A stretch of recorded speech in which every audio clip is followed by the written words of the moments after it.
Assalamu alaikum, it's Jummah and this is Alhamdulillah, it's Jummah. I'm Oyinkansola Momoh and my week was super amazing. I believe you will tell us more about that. Assalamu alaikum wa rahmatullah. I am Naila Kabir. Contrary to man was really difficult one. Aww. In fact, Alhamdulillah, it's real. Alhamdulillah. Assalamu alaikum wa rahmatullahi wa barakatuh. I'm Barakah Olarenwaju. So Barakah, what do you have for us today on Jummah Gems? Oh, well, today's Jummah Gem is titled Be Present. Wow. Yeah. Our to-do list will never come to an end, while our times with loved ones will. We often lose moments that give our life meaning doing things that don't. Be present and make the most of what's in front of you now. Quran 53 verse 33 to 39 says, "Have you seen the one who turned away and gave a little then refrained? Does he have knowledge of the unseen?" So he says. Or has he not been informed of what was in the scriptures of Moses and Abraham, who fulfilled his obligations, that no bearer of burdens will bear the burden of another? What a fantastic one. What do you think about this? I think it's very reassuring and soothing that whatever you go through in life, it is yours to carry. Yes. No one else is carrying your bucket of water on their head, right? Yes. And then again, to help us realize that we shouldn't misplace our priorities. While we are doing what we are doing, make sure we are reflecting back, we are going back, help our neighbors, go and greet them, community, work. So something engagement. Yes. Because that is humanity. That is why Allah SWT created us, to help the humanity. So we shouldn't be selfish. Give our all to our jobs. Meanwhile, forgetting about our neighbors, your friends that you need to check on, your aunts that are in the village, literally in the home. Yeah. If we are in Lagos to work or something like, I'm speaking about myself. Yourself. So it's very important to remember that extending your goodwill to people that are not around you, who are your priorities. Yeah. Because this Zumunchi, which means really kinship, has been mentioned in the Quran so many times, so we shouldn't be carried away with the trends, And if I'm working, I have a job. Let us make sure that we are doing the right things at the right moment. Yes. Because Powerful. now it's the time, tomorrow may be late. Powerful reminder, This year, 2 lucky contestants won an all-expense-paid trip to Hajj. We have great news. You can be a part of the Hauwa TV Africa Hajj Quest 2020. We are searching for contestants, sponsors, partners, and show hosts. All you have to do is send us an email, hajjquest@howtvafrica.com. The quest for Hajj is on.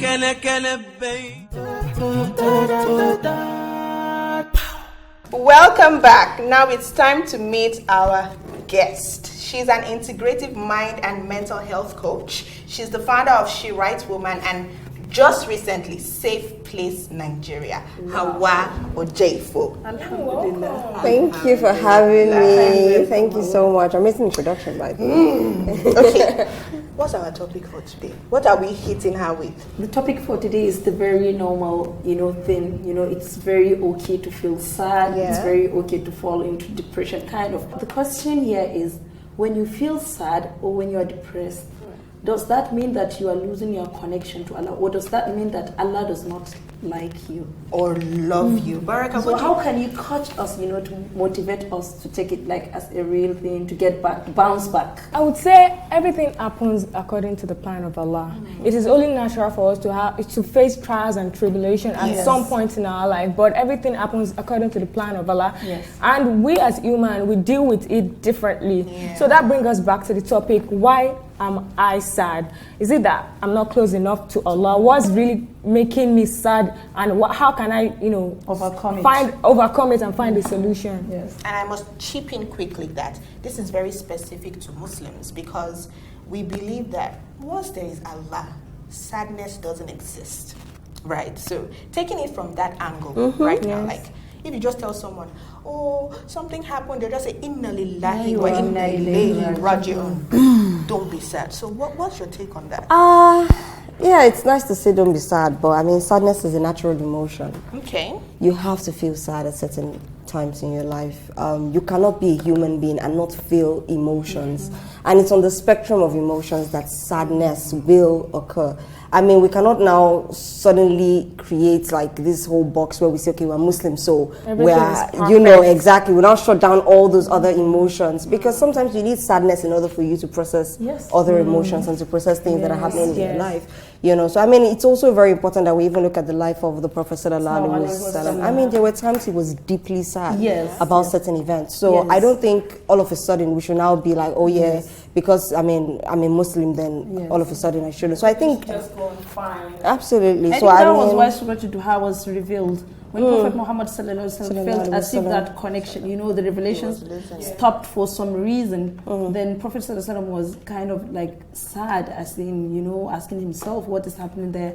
Then Allah revealed Surah Duha saying that your Lord has not deserted you. He is with you, and then he promises to bring that happiness to you. Yes, he is there for you. He has not forgotten you. Yes. So now let me say something. It's so easy for us to say, oh, the Prophet sallallahu alaihi wasallam, and then I come and I tell you, but that is the Prophet. This is me. We are so far apart. Yes. You know, and then people always come to meet me and say, but you're a Muslim. That means your iman is weak. Let's talk about how people should manage situations like this. You know, so it's like looking for solutions. So whether we like it or not, people are going to come and say, but don't worry, something devastating just happened. And they tell you, look, and you know, they just have patience. And just because you don't want to express yourself, you keep quiet and then you suck it in. So as a coach, and I know you've dealt with so many issues like this, so what would you suggest? Simple things people can do to cope. I think first we need to change the culture of, you know, not letting people grieve. Yes. We have this very, I don't know where we got it from, but somebody's grieving and say, it's okay, it's okay. Yes, you know, stop crying. And I'm like, no, cry. It's very important that you actually just like breathe in and out and let it out. You know, so I think a lot of times we shut people down, and the consequences of that are so far-reaching. So you see, people have held certain kinds of emotions on the inside for so long, and then when they start breaking down, you now begin to now point fingers and say, you know, maybe your iman is low, and then they will start thinking, oh, maybe Allah doesn't love me, maybe there's something wrong that I've done. So I think it's very important that first we need to change that culture, allow people grieve, you know, and you know, just understanding that expressing all emotions is very, very important. You know, so I would just say that is very important. So that's to use the number one thing. Yes, so we just all need to have a part to play. Absolutely. So there must have been times where we've also told people, boy, you are overreacting now. So we need to now think back and, you know, even viewers at home. When are the times when people have come to meet you to say, oh my God, I feel this way, and then you are like, don't worry, take heart. And even for the men, man up. You are a man, you know. So we should now look within and look at how we are affecting this. Yeah, absolutely. And begin to change. I think to add to that is understanding that a lot of times we gauge people's problems by our own threshold. So somebody comes to meet you about a problem like, oh, okay, you know what, I had this problem in my marriage. I'm like, is that it? Just that? It's okay, just that. Just that? Oh, let me tell you what happened. Do you know what happened to me? It's like I'm competing for problems now, you know? So I think we need to also be very empathic, understanding that different people have different thresholds. Just because I'm able to handle that doesn't mean that another person can handle it the same way. And that doesn't necessarily mean that either of one is weaker than the other or stronger than the other. We just have different thresholds. And then me, naturally, I have this recipe at the back of my mind. Whenever I have this fall, I tell myself, Naila, get up.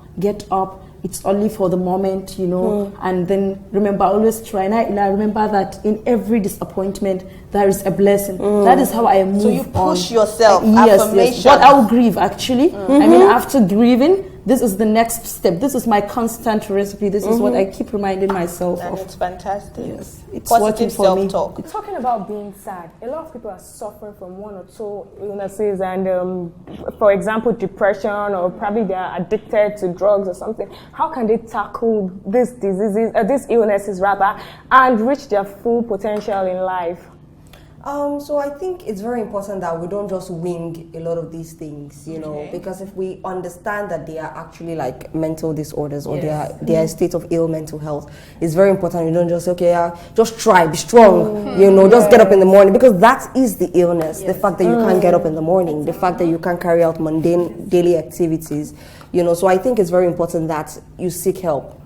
You know, seek professional help. You know, that is very, very important. You need to sit down with someone. You never know. Is it a clinical thing? Is it not clinical? You know, whether you need to take medications, whether you need to go into therapy or counseling or whatever, you know, help is available. So I think it's very important that that is the first thing that we encourage people to do. Then every other thing is a coping mechanism. So, okay, it's about changing how you see your life 360. It's about eating, it's about sleeping, it's about the circle of people you're in. It's also about your spirituality as well.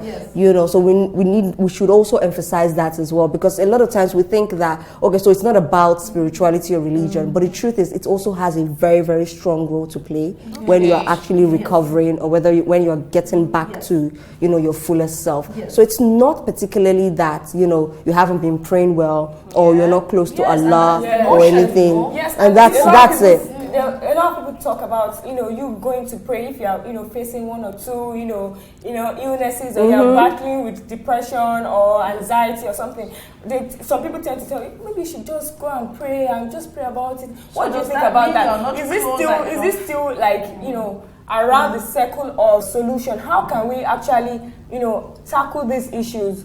I think first off, we shouldn't always say that, you know, go and pray. I think first off, we shouldn't say go and pray. I mean, not because the person shouldn't pray, but because it sounds very insensitive. It sounds like you didn't think of praying before, so go and pray. You know, so I mean, it takes away from, and it's even piles on the guilt that they feel. Because when you talk about issues that affect your mental health, it's like you're harboring all the thoughts to yourself, because we're not in a society that makes it easy to talk about things like that. So you've actually thought about your spirituality. You know, that's most often the case. You've thought about your spirituality. Okay, let me pray more. Let me do tahajjud more. Let me fast more. You've already gone through that circle. And then when you now finally speak out, somebody now tells you, go and pray about it. Like, as if to say, you didn't think about that before. And then, you know, and also the thing is that not being able to, Salah is a physical action that you can't really do at that time. You know, so it's also part of your illness that you can't get up to pray. Right? So when you now tell people, go and pray, you make them feel worse, really. Like I'm a bad... Actually, I know someone that said, right now I'm in bed, I can't stand up and pray. Like they feel like even more depressed. They feel sad that I can't She said, in fact, I am tired of praying. Somebody told her this. We were sitting like this one and she was complaining about something. Actually, it's a marital issue. Then the other person just tell her, you know what, my dear, go and pray. She said, I'm tired. Well, I'm tired of praying. I don't even know what words I'm supposed to, you know, put, how I'm supposed to say it. Or maybe I'm not praying it out rightly. She said, my dear, I'm tired of praying. So, you know, that she had gotten really, to that point where she could... Because it's not like she is praying and her prayers are not answered. Yes, and then sometimes, again, we should always try to believe that is when God, like, maybe as Muslims knows that we are existing and He likes us. Maybe that is why He is throwing this, you know, trials. You know, Allah always says us. that if He didn't love us, He wouldn't test us. But then it's one thing to say that thing, and it's one thing to internalize that thing. So when the challenges now come, you're like, well, yeah, Allah, I know you love me, but you know, can I really go through this? But this doesn't displace the fact that we have to be connected to Allah. Absolutely. But I like the fact that you said seek professional help first. That way you can get your mind into that space you want it to be. Then baby steps. Don't put pressure on yourself that, oh, I used to do tahajjud and then now I no longer do tahajjud. You know, it's all these expectations we have of ourselves. Go and pray, do tahajjud. Why are you not fasting? Why are you not doing this? Why are you not? And they further sink you in because you're constantly judging yourself. Like maybe I'm not doing that, or maybe I should do it, or maybe you know, and people are always telling you that. But one way I like to spin the conversation is to ask people, if it were malaria or typhoid or some other physical illness, do we still have the same response? Interesting. This is a very Because good a lot of question. times people do not respond that way to other kinds of illnesses. So do you sit down and pray and say, oh God, My have malaria, take my away my malaria. malaria? You know, do you understand? And we're not saying that you shouldn't pray, but why is it that we target it to certain kinds of illnesses? Yes. Or certain, it's like we haven't, somewhere in our minds, we've partitioned it good illness, bad illness, valid illness, invalid illness. So when somebody comes to you with something that seems like, well, I don't know that one, well, go and pray about it. Yes. But when somebody is really down and sick with a flu or fever or malaria, Then they or rush something to the really hospital. That's the real illness. You know, it's like, I think the best sorry. prayer is to ask Allah to make it easy for you, rather than take it away and then you are sitting down at home. Go out, seek the help, seek the assistance, and then just ask Allah to make it easier Still stay for you. connected with Allah and seek a professional help. Professional help. That's And it's very also important. really important to wrap up for me is with the hadith where they say tie your camel. And then trusting Allah. Because a lot of times it's like we do the opposite, or it's like we only just pray to Allah. We don't like actually go out the and right take things. actionable steps. Yes. It's not enough that you just sit down and you pray. You have to be moving. You can't stay parked car. I always tell people Mashallah. you have to be moving. It has been really interesting sitting. And then something just came to my mind right now, which is like a summary of everything we just said. You said that some people approach malaria and other physical illnesses like the real illnesses. And then we just need to let everyone at home know that mental illnesses are not weaknesses. They are not. You are not weak because you have bipolar disorder or because you are depressed. See people like Hauwa, first and foremost, the professionals. They'll teach you how to cope. Your coping mechanisms, things like affirmations and all of that. It's been really amazing. I've even picked up a few things from you. Yes, mashallah. And from you, Naila. When you say, Naila, pick yourself up, all those positive self-affirmations. Exactly. Fantastic. Mashallah. What did you call it? Positive psychology. Say it to them. Positive psychology. Wow. And on that note, we'll take a break and we'll be right back. Thousands of Muslims fast during the blessed month of Ramadan without eating a single meal. As little as 1,000 naira can feed a fasting person. It's not too early to donate towards our Ramadan feeding scheme. Feed the fasting and multiply your rewards.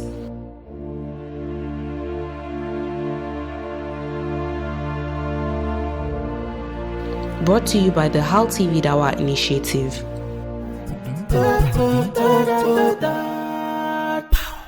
Welcome back. This is still Alhamdulillah, it's Jummah, and this is where it gets excited, Yes. Yeah, we're going to have a game. It's called 5 seconds game. Yeah, so I'm going to be the one starting. Okay. You have 5 seconds to answer the question. My question is, mention only 3 names of prophets. Ishaq, Ibrahim, Yaqub. Muhammad sallallahu alayhi wa sallam. Ibrahim, no, you mentioned Ibrahim. Ismail. Time off. Yunus, Isa, and Time's up. Musa, Isa, Muhammad. Allahu Akbar. You are next. That was great. Okay. So in 5 seconds, name 3 Nigerian modest fashion brands. Nufeisa, Covered Gems, Modest Pearls. Modest Pearls, Tekoni. Oh no. Afimo, Elora Collection. House of Radium, Style and Stitches, Farid Couture. High five! Your turn. In 5 seconds. Yes. Hold up. Let me find my 3. We're in for trouble. This is gonna be tough. Mention 3 countries in the Caribbean. Wow. Yep. 1 Jamaica, 2 Dominican Islands, 3 Samoa Islands. There we go. I